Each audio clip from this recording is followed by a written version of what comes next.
Well, welcome everyone. I'm Paul Stein, the Executive Director of Schools for Children, who are the presenters of the Different Choices 2021 event. For those of you who were at our last presentation, I apologize for repeating some of this, but I want to give folks who are new an overview. Schools for Children is a Massachusetts nonprofit that runs a variety of school programs,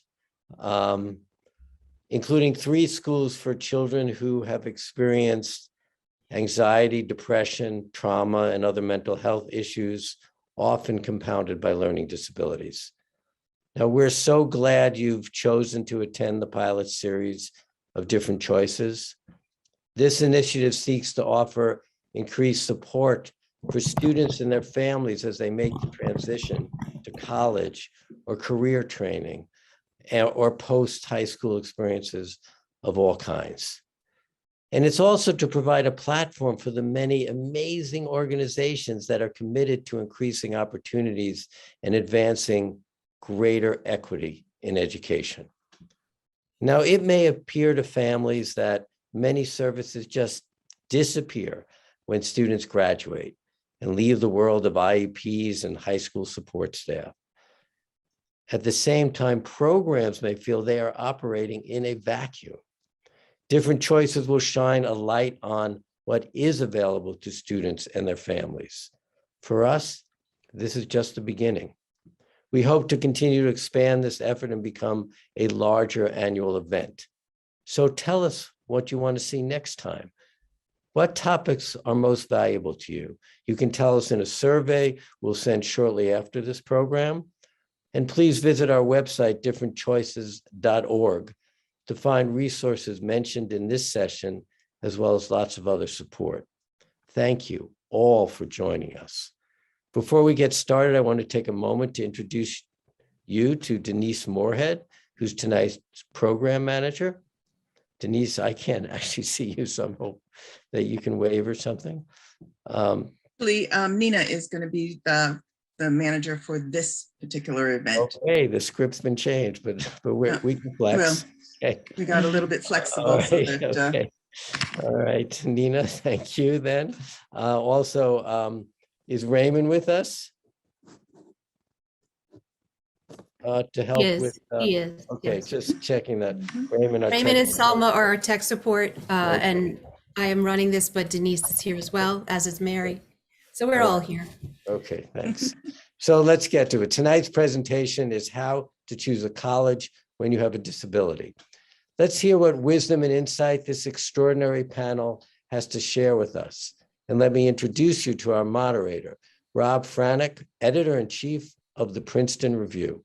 So let's get started.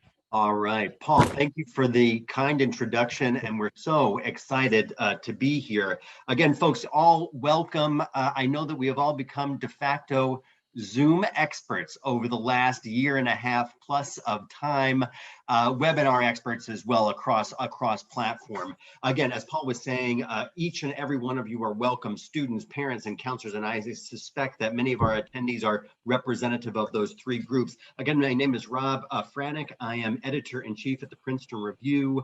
I've been at the Princeton Review a little over 22 years. I'm responsible for content at Princeton Review, but as my dear colleagues and now my dear colleagues and panelists know, I spend most of the academic year on the road talking to students and parents and counselors about this issue of finding fit in colleges. So I could not be more delighted to be with you tonight. I'm really looking forward to the insight, opinion, and very good, clear, and good counsel that we have coming from our 6 panelists. Folks, truth be told, as Paul had already alluded to, tonight's panel and the several days that you'll be spending with each other, or we'll all be spending with each other over the next couple of days, has been many months in the making. This panel discussion will be well worth your time. I am convinced with mathematical certainty that you will exit with a deeper and a better understanding of these issues around college admission, learning differences, learning disability, mental health challenges, and so on. And that will be our commitment, each and every one of the panelists that we have with us tonight. Our commitment to you is to talk about college in its component parts specifically for this audience, all in the service of finding a school that's actually going to be the best fit for us, understanding what those issues of fit mean for us, coming to the table with whatever issues we may have, talking about very specific support services, as Paul already alluded to, that you might already be having in high school. What can we expect on the college, on the undergraduate side of the fence? How do we navigate those? And how do we incorporate those things into our research of finding a school that's going to be the best fit for us? Many of our panelists volleyed questions our way. This last one is so important, making sure that we talk about what the activities are going to be like for students outside the classroom as well, complementing what they're learning in the classroom, but then all social life as well. What can we expect in college from the beginning to the end of that experience? So folks, again, I'm convinced that we will have a great and lively discussion with us tonight. I'm going to turn the mic over to our panelists to give a short introduction. Some of us have some slides to share as well. As I know, there are 6 panelists altogether, both on the professional as well as on the student advocate side of the fence. I'll call each of your names and I'll certainly pass the mic over to you. Dr. Jones, we're going to start with you first for your intro, and then we'll move on from there. Hi, good evening. I'm Suzanne Jones. Today I'm wearing a black dress with pink pearls and pink earrings, and I have an afro with glasses. I am currently employed at Queensborough Community College with the Students with Disabilities Office, but I'm also an adjunct professor in communications at Nassau Community College and at LaGuardia Community College. I have been working with the disabled population for over 2 years now, and I'm excited to join this panel. I work with the summer youth programs throughout the CUNY and through LaGuardia. And I'm excited to join this amazing group of people to share what I know that will help you move forward during college and after college. Because my role as a job developer takes you there. It takes you through the process, but I'm also in the classroom, so I understand what's happening with my students in the classroom and out of the classroom. So welcome, and thank you, Bob. I love this. Dr. Jones, thank you. We're so looking forward to your comments. And I so appreciate already just alluding to what students are doing upon graduation. And I know that is your deep area of expertise. So really looking forward to your comments. We'll turn the mic over to Lynn De Silva. Lynn, good to see you tonight. Mike is yours. Thank you for having me. Welcome everyone, and thank you for having me. My name is Lynn De Silva. I am the director of the Arch Learning Community at Dean College. Dean is a small liberal arts college located in Franklin, Massachusetts. And we are very proud of our Arch Learning Community. The Arch program is the most comprehensive academic support program that we have at Dean College, and we service students with learning disabilities and learning challenges. I have been with Dean College for 11 years. I've served as an adjunct professor for both Arch specific and non-Arch specific courses. I have held roles as a success and career advisor, as well as an academic coach, and I look forward to our evening together. Excellent. Lynn, so appreciate your time. I have read over your bio so many times, and I so appreciate what you're going to bring to the table, Arch program and otherwise. So grateful for your experience and your time. Courtney Jolie Loudermilk, we are looking to you from Boston University. Courtney, good to see you. The mic is yours, my friend. Thanks, Rob. I'm going to follow Suzanne's lead. I really appreciated that introduction, Suzanne. I'm Courtney. As Rob said, I'm in Manchester by the Sea, which is a little north of Boston, but in Massachusetts, and work at the Center for Psychiatric Rehabilitation. I am joining you. I have my hair down and curly, and am wearing glasses, not to see, but to block out the blue light. This is a new thing for me, but if you haven't tried them, you might and might want to try them. I am an advocate. I am so grateful to be with you tonight. You know, the Center for Psychiatric Rehabilitation is housed at Boston University, so really uniquely poised on a college campus, but serving students, college students, and high school students broadly internationally. So we do a lot of collegiate resilience support. I'm going to briefly share my screen with you for anyone who's tuning in and might be interested in scanning a QR code here that'll bring you straight to our website. What would involve that is on the screen is my name, Courtney Jolie Loudermilk, and a code where you would hold your phone camera up to the code here on your screen, however you're plugging in and joining us. That will bring you straight to our website to give you a little bit more if that's something of interest to you to do during our time together.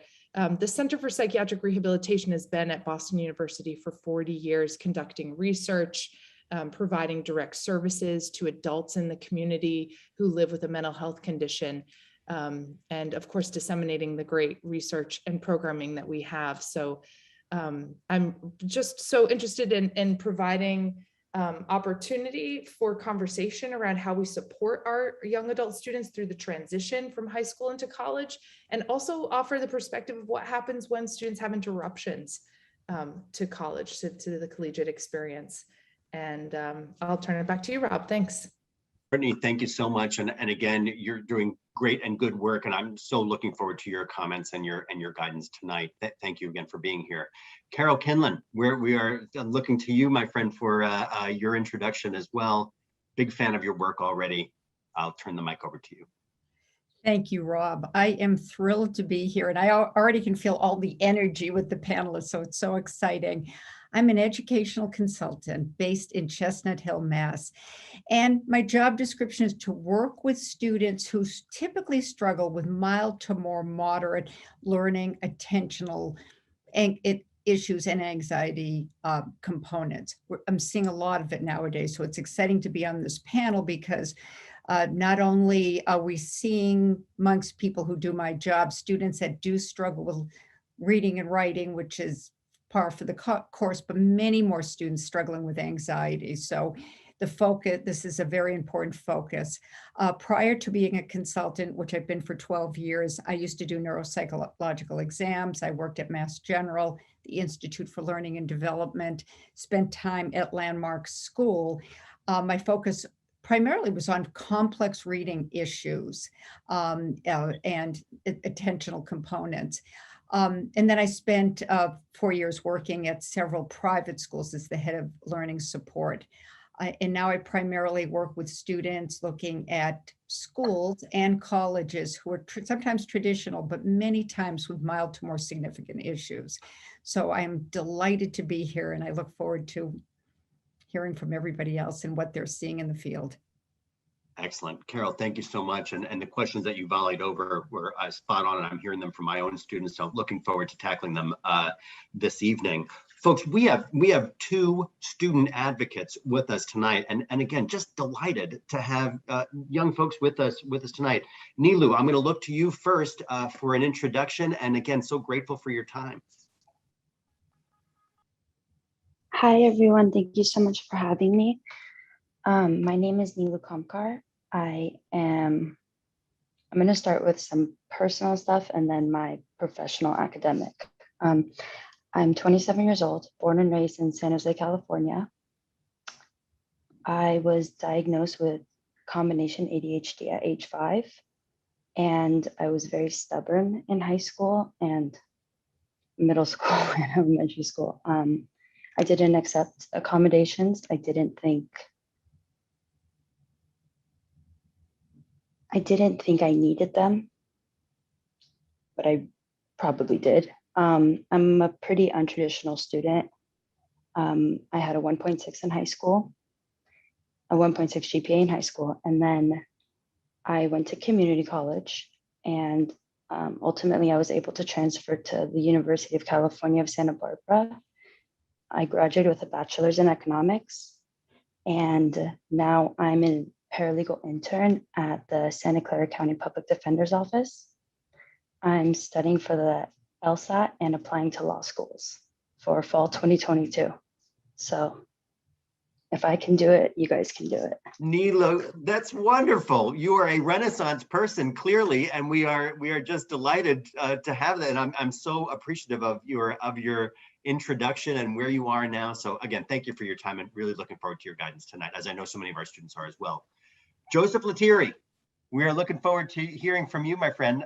UVA graduate, is that right? Yes, sir. Awesome. Thank you guys for having me. Welcome to everyone. So big thing is I have ADHD. I've had it as a kid, and there's a big misconception around it going away, or your learning difference, or whatever you have, your identity as a child, it going away as you become a young adult, and eventually adult. And I want to emphasize that that's not true. Who you are, and as you grow as a person, you're going to learn different things. But it's important to embrace your identity as you become a young adult. I think it's the first thing I wanted to highlight. Building off what Rob said, I'm a recent graduate of UVA with a degree in chemical engineering. Currently, I'm employed by a pharmaceutical company as a production associate. I help make drugs for clinical trials. It's very exciting. But I'm excited to see you all. Joseph, I can't thank you enough for your time. If I can just ask one geeky question, because I write about colleges for a living. Did you get your current job from an internship or some sort of experiential learning opportunity at UVA, or just get it yourself? No, it was out of the blue. Well done. All right. Yeah, it was a contract though. I got lucky. They called me before I was ready to graduate. So that's the thing too, is take every day, day by day, and do your best, and things will happen. Well said, my friend, and looking forward to your guidance and your comments throughout tonight. Folks, those are our 6 panelists. And as I said before, we are all just contagious with energy around this conversation. Just a couple of housekeeping things. I know, again, we are all experts on these virtual platforms, but unfortunately, since there are so many of us, and grateful for that, we can't have everybody talk that are attendees. So we have Nina and our full team here going to be looking at the chat throughout. We have a couple of prime the pump questions that each of our 6 panelists had volleyed my way over the last couple of days, or volleyed throughout all the panelists. There is a bead of consistency throughout those questions, and I've divided them up, just roughly speaking, between questions that are appropriate for students that you might be thinking if you're students out there, parents might be thinking these questions, and then a combination of student and parent questions as well. So that's the way we're going to be dividing up tonight. Do not feel in any way that you are interrupting the flow of this conversation. If you're volleying questions our way, we want to hear from you. Again, we all know that the success of tonight will not lie on any one comment from one of our panelists, or certainly from me as moderator, but we're really hoping that this will be a conversation of the collective enlightened, all of us, every one of the attendees on our call, in our classroom tonight. Volley questions our way, we'll all see them. Nina's going to be volleying them over for me. I will do my level best to get to all of them in the next 54 minutes of time. So we're going to be respectful of your time. This is being recorded. Our contact information is right throughout it. So folks, we're going to start with our first question. This is the biggest and a softball question, but one that came up again and again from our panelists, both professional as well as our student advocates, in thinking about finding a school that is the best fit for us. And Paul had noted this in his introductory remarks. If we're used to services on the high school level, how do we use our accommodation that we received in high school in finding a school that is the best fit for us? Can we use those criteria, or will that research give us the clear information that we're looking for to be a student of success on the college side of the fence? Folks, this didn't come from any one person, so I'm going to let anybody volley it out to us. If you raise your hand or just chime in. Carol, I saw your hand go up. Carol, let's start with you. Great question. Of course, that's the first thing a parent's going to wonder about. There are databases that I work with and that are pretty well known within the industry that divide all the colleges into 3 groups: Tier 1, Tier 2, and Tier 3. They go by different labels, but the first is what we call services. The second would be more comprehensive, and the third would be a very comprehensive level, most of the colleges, many of the colleges in the United States are what we call a tier 2 level. And within that, there are a lot of services. But one of the most important things when looking at a college is to understand where they fall. That is, when your son or daughter goes to that school, will they have to meet with the director of support and kind of negotiate their own services? Because we know the IEP will have stopped. Will that group be, just allowing the student to do what they need to do or not? Or will they be more involved in the process, getting to the professors, having tutoring, one-on-one support, or which would be tier 2 or tier 3, where there's extensive support given, and usually there's an extra price for that. For instance, Dean College would be tier 2. Northeastern, which is well regarded as an extraordinary school for academics, is a famous tier 2. And tier 1, there are a number of them that fall into that, maybe Trinity or whatever, but there are tiers, and that's the first thing you look at when you're looking at schools, looking at the colleges. Carol, I so appreciate that, and I know our audience does as well. The tiering of schools 1, 2, and 3, based on the support that those students will need as documented in their IEP, or just services that they're used to on the high school level, to make sure that they are successful and persist throughout college. Lynn or Courtney, anybody else that have a comment there, or Dr. Jones, or any of our student advocates? Lynn, I know you're running the program at Dean as well, and I suspect you're well steeped in this as well. Nilu, Yeah, I see your hand up as well. I'm going to go at, yeah. So Lynn first, and then Nilu, I'll look to you second. I think what families need to keep in mind is that despite the fact that a 504 and IEP will end when they leave high school, Yeah. if you have adequate documentation, no matter where your son or daughter attends school, legally through the American Disabilities Act, they have the right for accommodations. Some schools you need to push for it a little bit more than others, Okay. Depending on the size and the type of school that you attend. But if your child, has accommodations such as taking a test in a distraction-free setting or having extra time on an exam, those accommodations should carry over into college. And contacting the Disability Services Office at a college, will start that conversation. I think another thing that families need to keep in mind is that at the college level, your student can qualify for accommodations, but colleges don't offer modifications in curriculum. So there is a difference. So a modification is something, for example, your child may get a word bank on an exam, or, the exam that your child receives may be 50 questions instead of 100 questions. So those are considered modifications. You won't find that at the college level, but you certainly should find accommodations. I totally hear you, Lynn. And Nilu, before we get to your comments, Lynn, you had volleyed a question over that talked about the IEP, and is it guaranteed? Are those accommodations guaranteed on the college side of the fence? And I hear in your comment that there might be some accommodations that are maybe not guaranteed is the right, maybe not the right word, but yeah, no, they're not guaranteed. But a good accessibilities program will certainly, if you have recent testing that supports it, again, it's finding the right fit, right? It's finding the college where your student's going to be supported. They should have access to it if the documentation supports that. Totally hear it, and I appreciate that, and I think hearing that proper nomenclature around it and how a student or college-bound student or their parent could navigate it, I so appreciate that as well.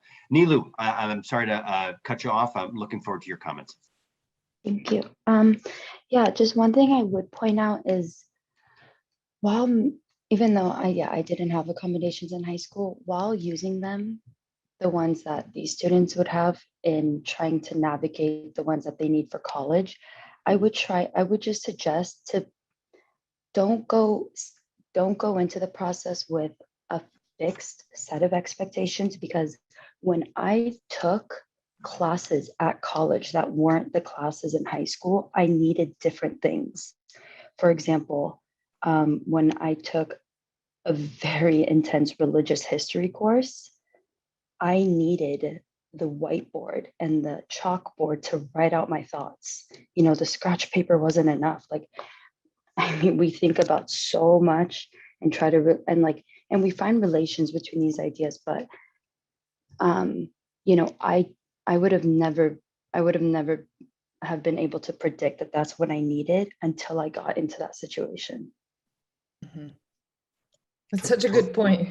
Yeah. Nilu, that's so thoughtful of you. And Joe, I'm thinking about what you said earlier around, you know, who you are and who you are now as a student in grade 11, 12, let's say, and then the transition process that's probably roughly the person you're going to bring to freshman year.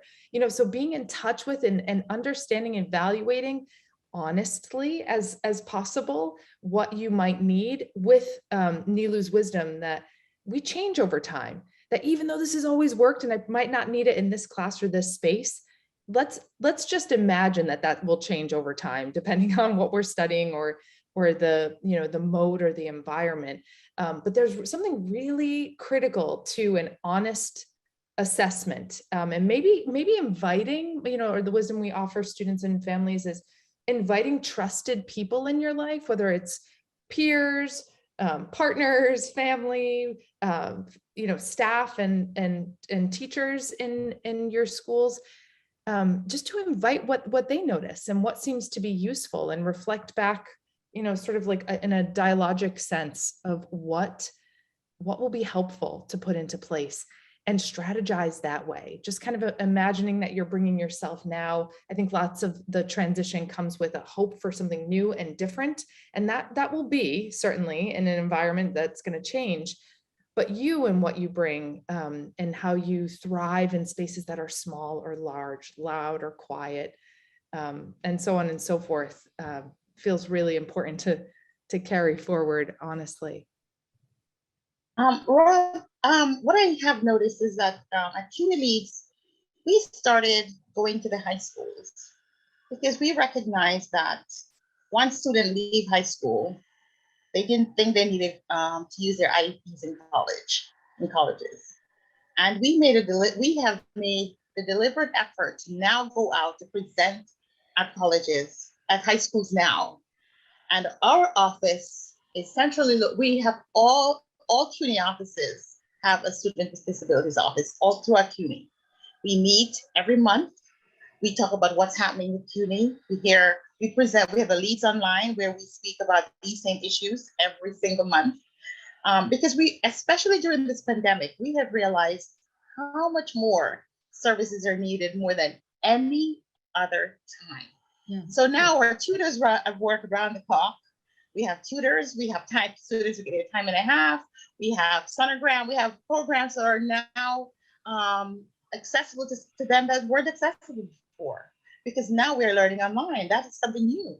So what we have done in terms of how much we have grown, I have seen this pandemic has caused us to think a lot, to change ways that we used to do things, to realize that they're not working anymore.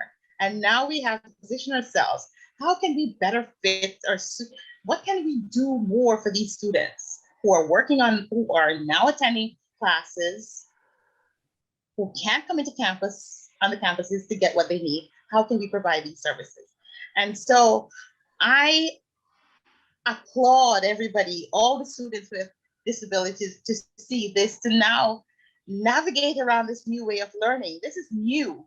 This is getting new accommodations, because now they have to pick up the phone. It's advocacy at a different level. And I just think we're doing an amazing job in connecting with each other.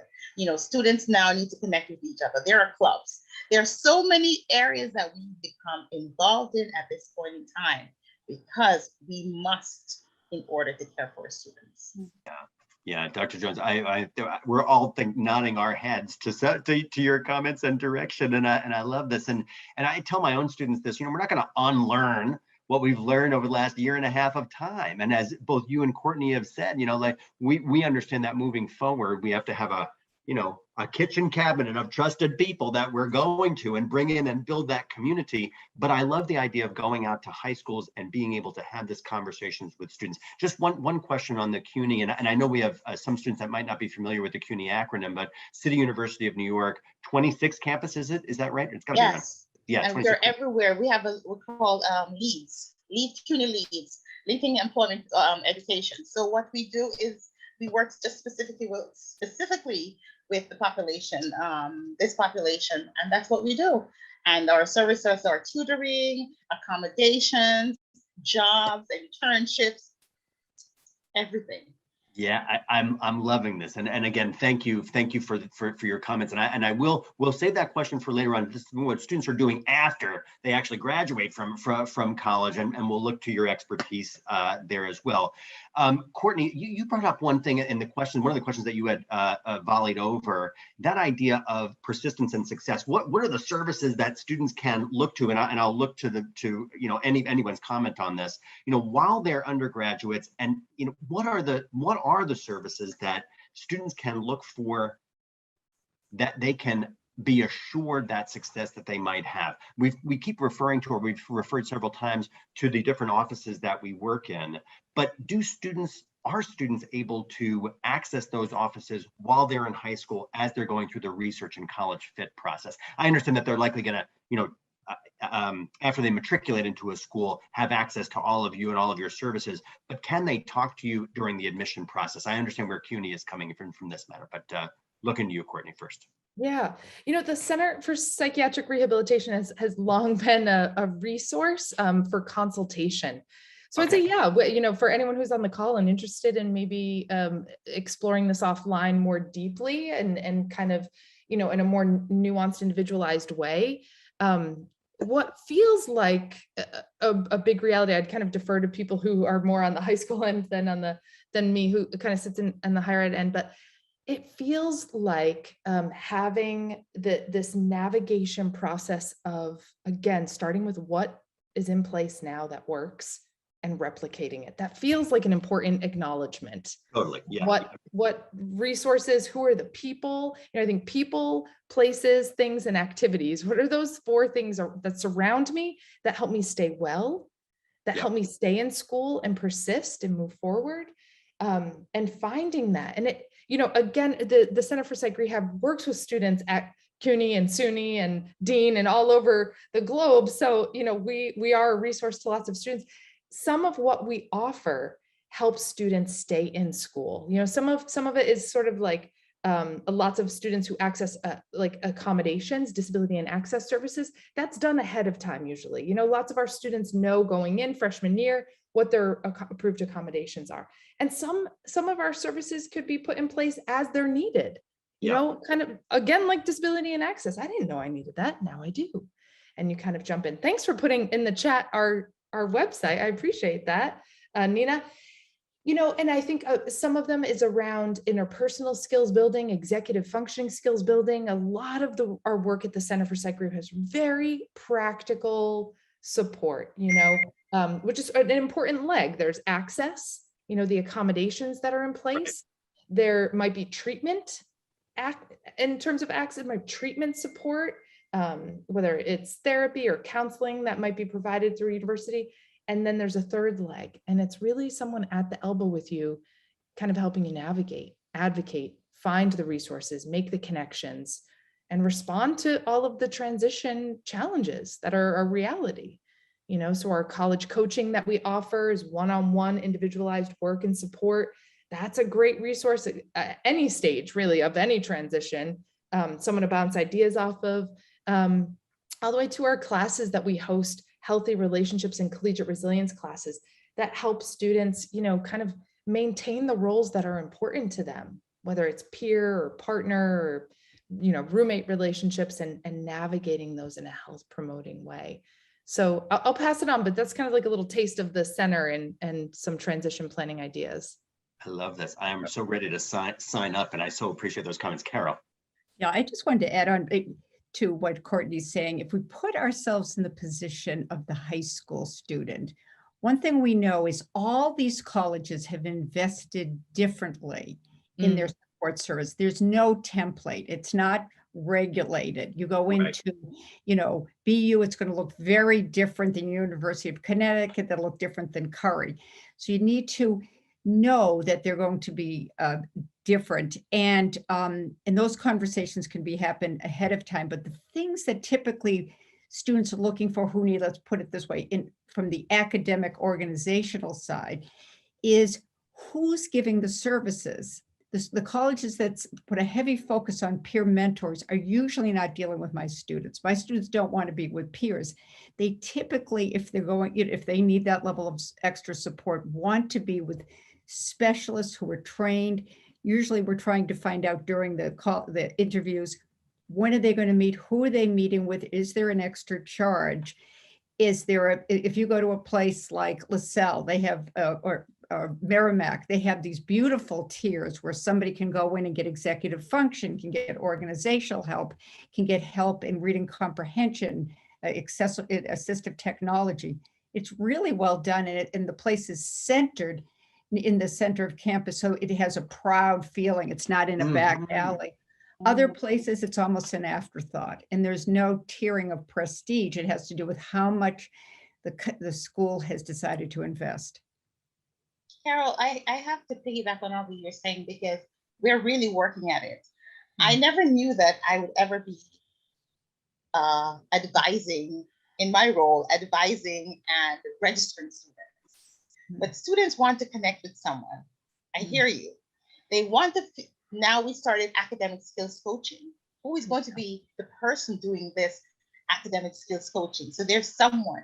So we have all these roles now. So who's going to be responsible for giving me all these referrals, accommodations? So I hear what you're saying because students, even counseling, I'm often told that we may have the skills, but we are not counselors. So who do I send to? Where do I send them to when they need counseling? And normally our role is we don't send them, we walk them, we take them there so that we make sure that they get what they need. They connect with someone. So what Carol is, I'm really agreeing with Carol here because now there's a connection. There is a relationship there. So when I send them, I'm just don't go to the counseling office. I'm walking that person to someone where there's an immediate connection and a relationship starts there. So the next time I don't have to do the walk because that person knows someone in that office. Right.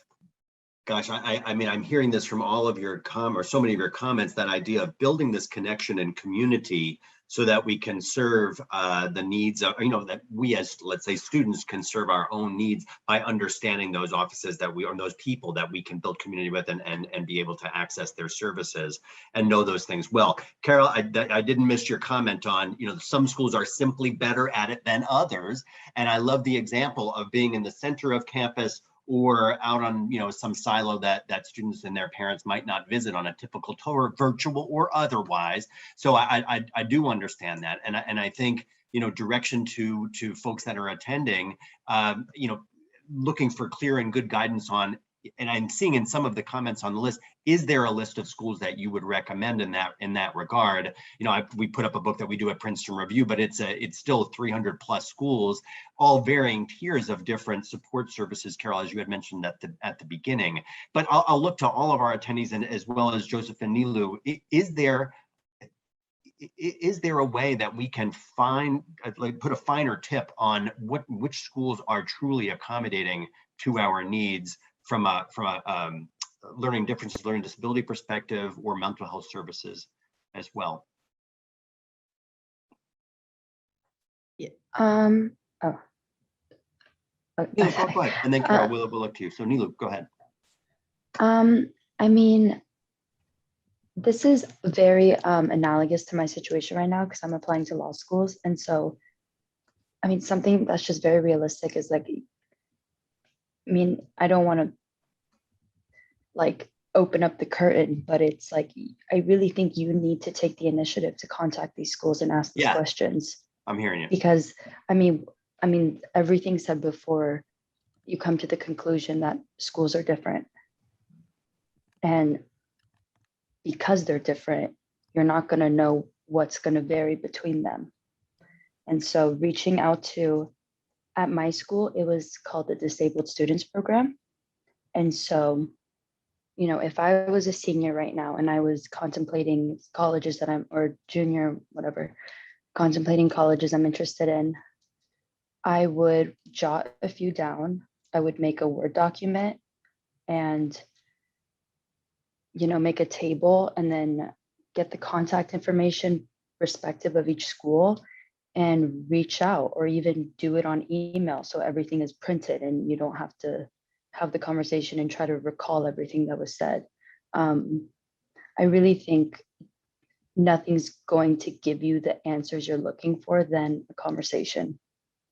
Yeah, we hear you. You have to be an active part, and that makes complete sense. Carol, we'll look to you for Yeah, comments. there is a database that I just that I use all the time and I share. It's called College Support. You can look right on it. Yeah. So you just type the school in. It'll give you the name of the head of the academic support side. Not so much, they do get into mental health, but this is usually for students that are on an IEP for learning or attentional disabilities. They go over 10 questions in methodical detail. What kind of assistive technology? Do you have support for students that are on the spectrum?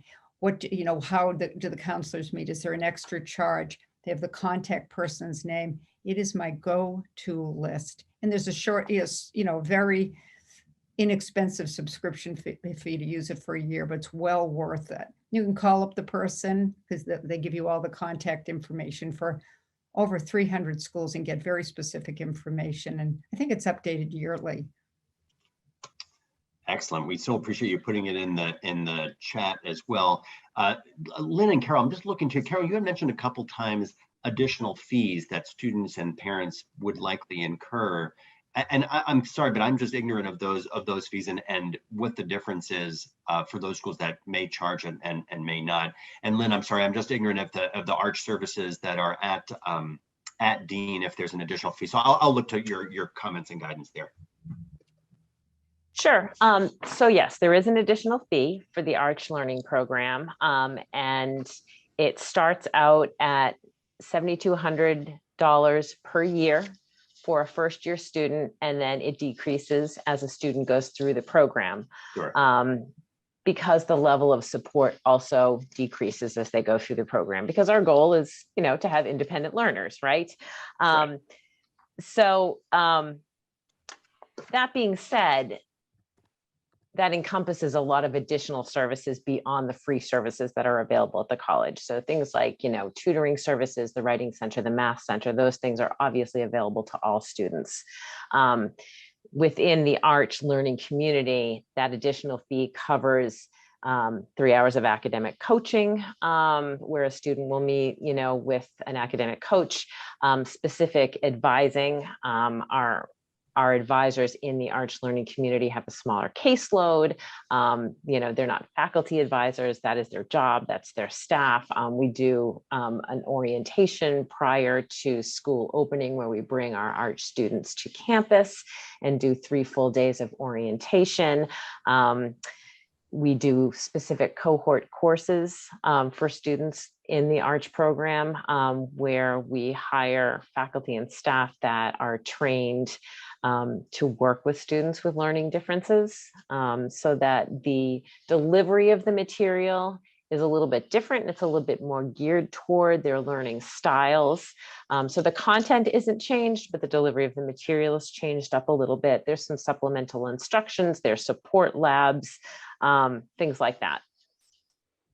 Totally understand. I so appreciate that clarification and that idea of the modification that you were talking about before, but those, you know, students are able to receive the information as they, you know, to best accommodate their learning difference. Totally understand.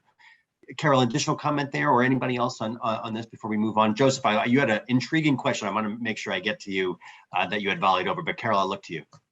Of the 3 tiers of schools, if you think of the first one as a place that might give you some basic accommodations, and this is a generalization, you have to go deeper into it, like extra time, maybe downloading books, that's a group that you're not going to have any extra fees unless you've got an outside tutor.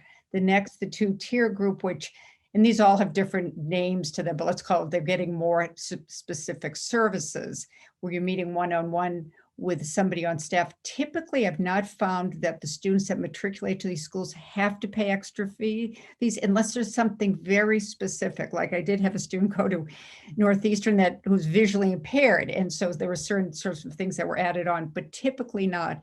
But a student going to a tier 3 school, just like Lynn said, schools like Curry, Dean, Lynn in Boca Raton, which is a famous one for their services. Yep. As Lynn said, there will be extra fees. And that's really important to get into with the parents. The students looking at these schools are typically students that are interested in graduating from college, that certainly have some skills, but do need more direct support. I understand.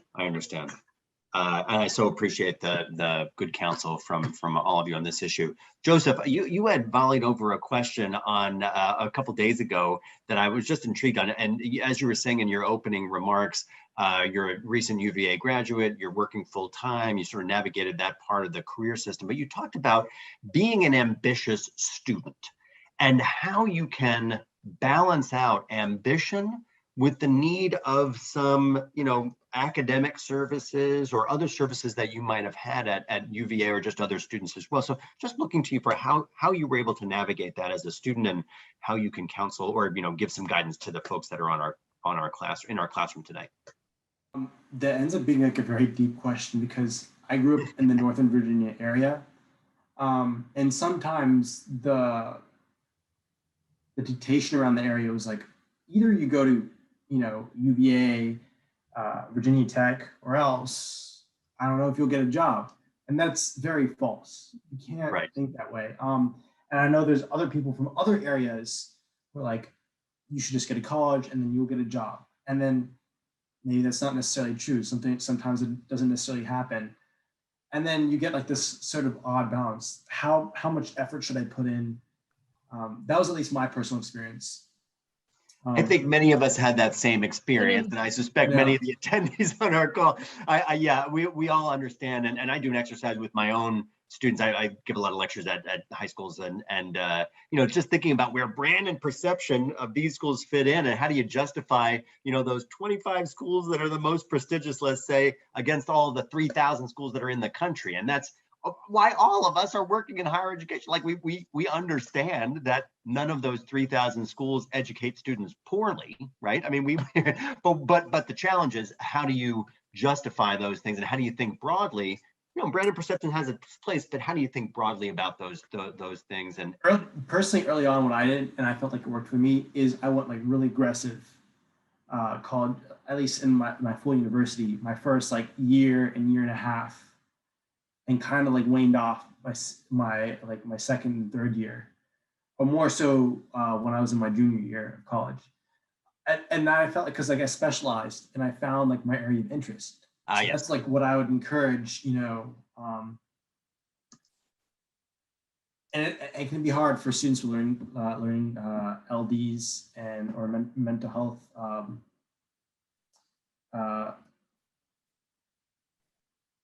you can have this pressure on yourself and from others, but it's also important to keep keep yourself in mind when seeing the options that are available. That's very important. Do as many things as you can. Your first and second year of college is what I emphasize. See what's out there, and don't be afraid to fail, because this is college. This is the time, I think, to fail and to maybe explore your interests. Yeah. Maybe it's a little bit more risky when you're outside of college, but I encourage people to find their area of interest. Good wisdom, Joseph. We're so lucky to have Nilu and Joseph shared their wisdom, and not being afraid to transfer and not being afraid to get it wrong. Like, what an interesting, oddly stigmatized experience to transfer schools. But sometimes the negative reality is we get somewhere and maybe we had the database drill down what was a great program for us. And we were thoughtful about the markers of what a campus that promotes positive mental health and is well supported, those markers, the JED Foundation, the SEAL, and that maybe an active minds body of students promoting mental health and programming. We're looking for these markers, but maybe the vibe is off of the school, or maybe the, that niche program, or our hearts change, or, something Right. else comes up for us. And I think it is constantly a balance between our needs and our values. Our values, are pretty consistent maybe, but maybe they change. Maybe I value something that's far from home, but I also value family. And if something calls me closer to home and I need to be closer to home, letting that be an indicator, a real marker of what is a good, not the best school, but the right school for me, then kind of thinking about sort of hierarchy but we might value prestige, and that might be part of our reality and experience as well. But our balancing our needs and our values, and knowing, as other guests, other panelists were talking about programs and supports. Something that I'm really proud to say is that the Center for Psych Rehab that offers one-to-one college coaching for students, again, all over the globe. I'm happy to say, before the pandemic, we're offering live and interactive coaching virtually, and through online platforms, is something that is a fee-for-service program that we also, I'd like to say in the same breath, have never let money be a barrier to. So we have a robust development team and financial assistance available, because it really is, it's quite important when we think about the transition. I'm sure any family members or parents on the call are thinking the same thing. It's quite nice to have someone in the realm of higher ed being the support and at the elbow. And that way family members and parents can hold that role and not tiptoe into the role of college coach saying, did you do that assignment? When's that due? Did you know, and checking in, but someone else there as a point person. And to that end, the college coaching program is a fee for service. The program that is for students who have an interruption to college, one of the only programs in the country, and as far as I know, the only college campus-based program. We call it Nateo. It's a Latin word. It means to thrive. This is for college students who maybe chose the right school. Maybe they landed right where they're meant to be and want to be, Right. but the timing isn't right. And you step aside and take a health promoting leave for lots of reasons: finances, family, your own mental health, care, to work, a calling, whatever it might be. And this program, Nateo, is also a fee-for-service program with financial assistance available. We've never had money be a barrier, and that can be important to have something of value and import and meaning to do during a leave of absence. Something that is an informed decision. Right. And like I said, health promoting option for students to have. So past summer, I took on 22 students to work with summer youth. And I took on, they were high school students who were getting ready for college. And their role was to find the college that best suits them based on their needs, their understanding of what their disabilities are. And I can tell you, they researched 3 colleges, their 3 top colleges, and they went from Florida, they went all over. And 6 weeks of research, I think I had about 18 of the 22 decided to choose colleges that were closer to home. I don't know if it's a pandemic or what. They were set on going away before they did this summer program. And after the research, they decided that they wanted to be closer to home. Family was important to them. Now, Right. They didn't necessarily want to stay at home, but they wanted colleges that were closer to home. I found that to be very interesting. Yeah. And It's so interesting. it totally is. And I can just lend some, data that we've been collecting at Princeton Review now for several years, but that idea of distance from home and of course finding fit and what those schools are. Pre-pandemic, so 2019-ish, most students were staying within a 3-hour driving distance from their home, or about 180 miles. But as a result of COVID and its impact, students are staying much closer to home. One, whether it's, as Dr. Jones, as you were saying, as that idea of staying closer to family, Or Courtney, as you're saying, just reevaluating what's the right fit for, for me based on any number of factors. But there's a financial factor as well, which we can't deny, based on COVID. And this is something that I talk about with my students all the time. That distance is shrinking for both familiar reasons as well as financial reasons. And I'm so heartened to hear, that money shouldn't be an obstacle for any of or for many of these programs. Courtney, certainly, certainly your program, and I think that's going to be, great solace to lots of the folks listening on the call today as well. Yeah, good stuff. Good stuff. Other comments on this, and I should just note out to our audience. I know we've gotten a couple of questions in, but folks, please don't hesitate to volley questions my way. And I'm just looking here. I'm going to look to those questions if they come in. But again, don't feel like you're interrupting the flow of the conversation if that stuff comes along. I just looked to Nilu. You had noted a couple of questions. And this was, I thought, so endearing when you had sent over these questions, but you volleyed several over, thinking about students that are questioning their abilities when they're in high school to transition successfully to college, both academically and socially. And we're looking for your comments there, personal opinion, and how you were able to succeed. But then looking for the rest of the panelists to weigh in. So students that might be questioning their abilities academically and socially, and that was your question, and I think it's so spot on. So looking for your guidance. Yeah, so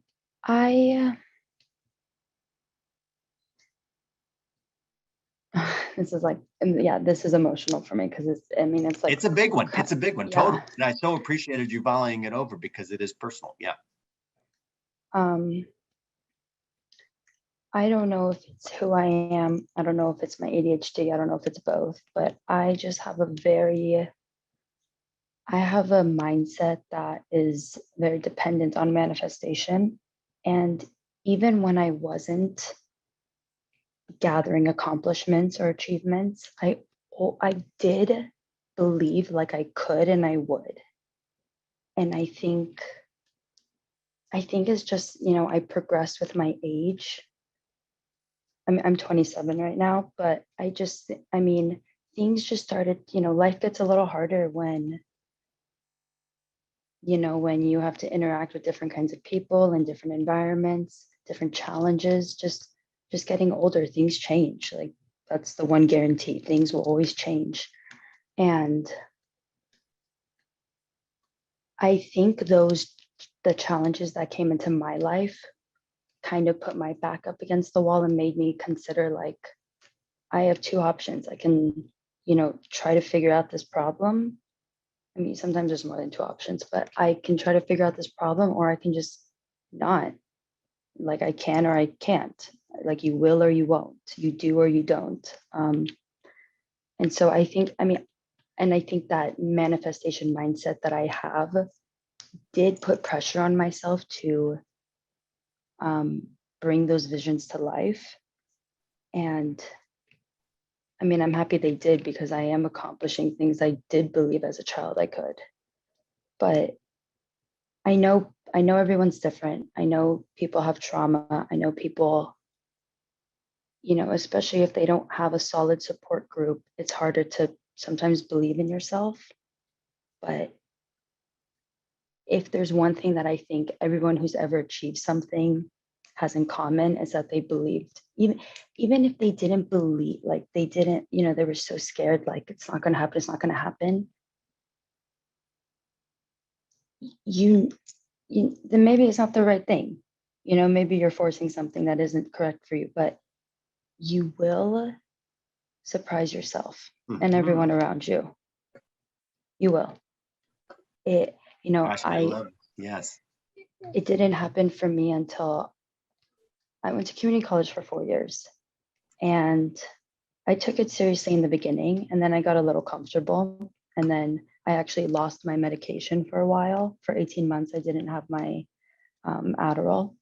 And yeah, my grades went from A's to C's, and then it took some more hard work to bring them back up. But I think having ADHD also gives you, like Joseph said, some ambition.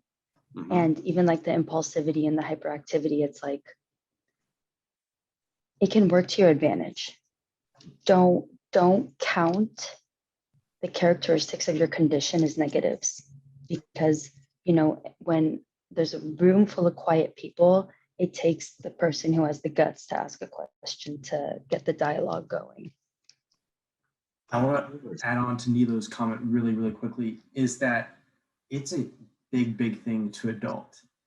For those of you, especially, even if you're just going to community college, whatever your next step is after high school, you have to remember you're gaining a little bit more independence after that. And that's, to someone, especially me with ADHD, that's like a whole other like 6 credit class. Like, you know, doing your own laundry, cooking for yourself. These are things you have to keep in mind. And maybe like, I wish I told my younger self, start practicing, because these are things that can eat out slowly from your other responsibilities and prevent you from succeeding. If maybe, like, you know, you're more mindful of your surroundings and your environment, of what it takes to, you know, take care of all these responsibilities. I mean, I think we're just hearing and feeling that we know both of you so much better from your comments here. And Nilu, the idea of, you know, coming to the college table, let's say, and not perceiving a learning difference as something other than an advantage, and I will never forget that comment. So I appreciate that. And again, both of you, Joseph and Nilu, as you're saying, using those differences to be able to succeed academically and otherwise. And the bravery comment, Nilu, that you said, I will not forget that either. And I suspect many of our, certainly our panelists, but our attendees as well. Totally love these things. Folks, I'll look to you if there's any comments on that. If not, I know we have a couple of questions in the queue. And we're about, I think we have 15 minutes, we have 14 minutes left. So. If not, then we'll just move on. But again, applause to both of you, and again, I'm so grateful for everybody's comments. There was one, Courtney. This is to you for the centers program at BU. Understanding that those programs are for college students, and then looking to the larger panel as well. Are there similar programs for high school students or pre-college students that might be similar to the center program that Courtney, you've been highlighting throughout? That's a great question. We do actually, we've taken some of what we've learned, and much of our work is evaluated. Most or all of our work actually is evaluated. We, you know, program evaluations of the leave of absence program in particular. And we've adapted it to high school settings. We've adapted it, not that the conversation is all that different, but it does matter that you're having it perhaps with like peers who are in the same stage of life a little, you know? So in terms of our, you know, collegiate resilience programming and healthy relationships programming, we're great partners and have brought programming to high schools in one-shot, you know, webinars or workshops in person or online, as well as sort of longer term support mechanisms for different high schools. So if anyone on the call is interested in that, that's something we do and explore. We're also really good at sharing and like to think that if we've found something that seems to be working, we don't want anyone, certainly the busy people who work in high schools and in transition planning, to have to reinvent the wheel. So we're good at sharing and disseminating what we do. There was also a question that was about just some kind of questionnaire or resource for evaluating interests, values, and needs. And I bet someone on here knows of some tool or tools that they could share. But I have to say, I'm going back to Nilu's idea of this concept of picking up the phone and having the conversation. I would invite a conversation that personal around preferences, interests, values, and needs to happen with someone who you trust, you know, to happen with someone who can push back on it and say, I know you like being in a big city, but I also know that you like quiet and you like something a little more controlled. So you're applying to all these schools in New York City, and I'm wondering, what it might what it might do for you to be there and your mental health and be away from family and someone who can maybe push back and knows you a little bit more deeply. But in terms of more specific tools or resources, I bet someone else has a good idea. So I'll stop there. Excellent. Folks, any other resource, Courtney, to your point, I totally, I love it. The idea of saying to a student, I see you and I hear you, the idea of going to a trusted person or friend or family member that says, hey, I know you well and you know yourself well, and just pushing back and having that conversation of substance around fit. And actually, this is from Heather in the comments as well, talking about, is there a resource, but the idea of finding fit, it's the sense of her question is the idea of fit and making sure we're being honest in the conversation that we're having with ourselves and with our community to figure out those details of fit. Rob, yes, I can't help but to go back to how we're being taught. We're being taught mostly online now. We're not doing face-to-face. And so many students that I have dealt with this year decided that they could not attend because they could not manage asynchronous work, the class, that setting where they're so used to having someone in their face, and now they have to have this independence of doing this thing by myself. It has caused a lot of added pressure on them because now in an environment where they could succeed, they now find themselves failing because it's a new way of learning and they can't manage this new way of learning. So we work as hard as we can to get them through it with the tutoring. But the reality is, we don't know how long this is going to go on for. Is next year, students are coming out of high school now, coming into college, and they're maybe having face-to-face in high school, and now they have to enter college, and it's going to be a different way of learning.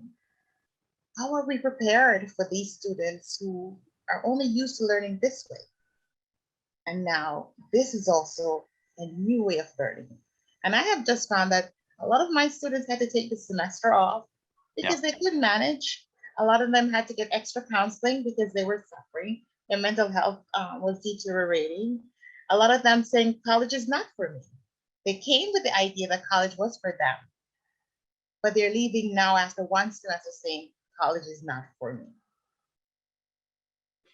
I mean, it is the Wild West, as you are noting, out there of changing environments, from hybrid learning to what's going to happen in the future. Is there how do we accommodate students that over the last now almost 2 years of time are used to one way of learning, and how are we going to accommodate them on the college side of the fence? It is the $1 million question. I'm going to look to the ground because I don't know the answer yet, but I mean, and we have to pay attention. I heard Courtney say, you have to know. So do you want to be in the big city? Do you want to take the Long Island Railroad or the Metro North to get on the subway to get to school? By the time you get there, you're totally exhausted. Yeah. All you want to do is sleep. So, these are things that we have to talk about from the high school level or even when they're in college, because I know navigating the Long Island Railroad or the Metro North to the subway to get to school, you're done. You're toast. By the time you're ready for a class. Yes. It's certainly hard. I know. Nilu, you have a question or comment? Yeah, just to add on to that, and it references something that Joseph brought up earlier too, like adulting, laundry, food, self-care, prioritizing your needs and duties. One thing with picking a school is, are you going to have a car? How hard is it going to be for you to go get groceries? How hard is it going to be for you to go back home?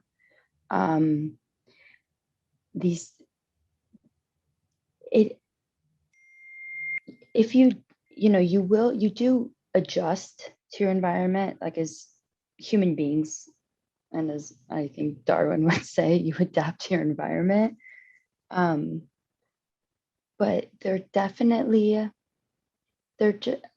And the answers to these questions don't have to necessarily be the reason why you choose that school. You can just even feel like, you know, on paper, that's the wrong school, but I really like it. You know, not everything's going to be so formal. I really do believe, and I hope this is good to say, I really do believe that a true athlete doesn't need a gym and a true student doesn't need a library. But to that, there are different types of students and there are different types of athletes. You know, a ballerina is an athlete just as much as a linebacker is. So it's hard to say don't feel pressured to fit in the box, but be proud that you don't fit into the box. More wisdom from Nilu. I'm writing it down. I'm going to give you attribution. Carol, I'm looking at you, my friend. I know we talked, you know, when we were all getting together on this, on how do we know when someone is ready for college? And I know our time is limited, but I just, you know, I know we talked about some of the things that counselors will look at, you know, either the college counselors, whatever, they're trying to assess certain skills. And I just, you know, quickly have this slide here, which has numerous things, but what this college readiness skills are really the skills you need to learn, which is sort of the price of admission to being a responsible adult. It's not some mysterious thing just for college. And when a student, and we've got a lot of them now really struggling at the high school level, some of them have lost a year. The questions you're asking, and I can just put this into the chat, is basic things that are needed in this new environment. Can you manage time? How are you handling responsibly? How are you communicating? Is everything somebody needs as they're heading into the work world, or a place outside of a home, or a place where there's a lot of adult supervision?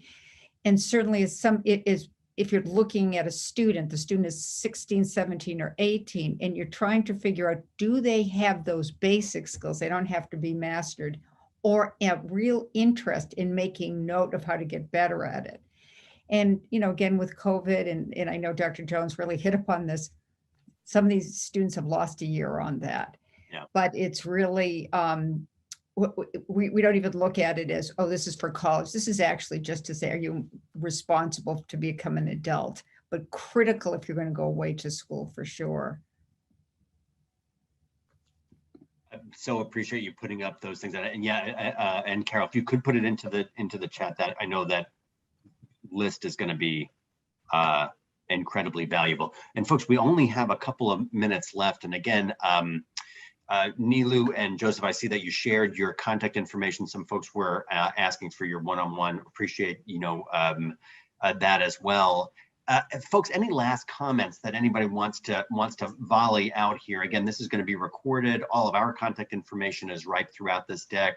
Of course, Paul and Nina have, you know, can contact us as well. But looking forward to it. Parting words from any guests, panelists? I'd like to That's throw an in unfair something question. that Okay, I'm sorry. feels Thank like you. it's being echoed throughout, is that this is, I feel like many students arrive to college having like sprinted there, you know, it's like a race, and you're there and you're kind of maybe tired already, like you've already taken the trains Suzanne was talking about. It's just another step. There's so many steps, and take it at your own pace.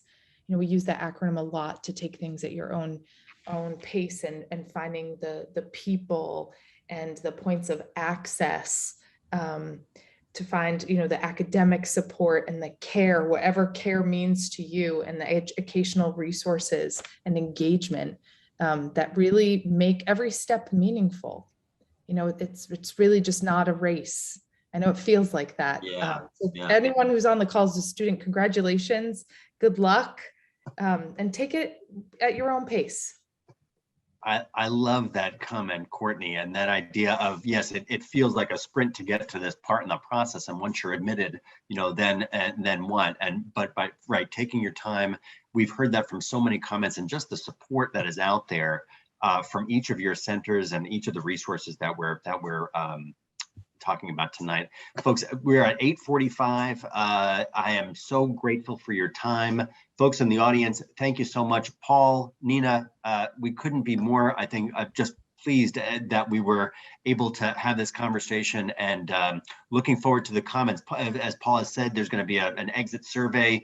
Please do give us comments so that we can continue to improve for next year's event. But then we'll just be signing off for tonight. So be well and good luck.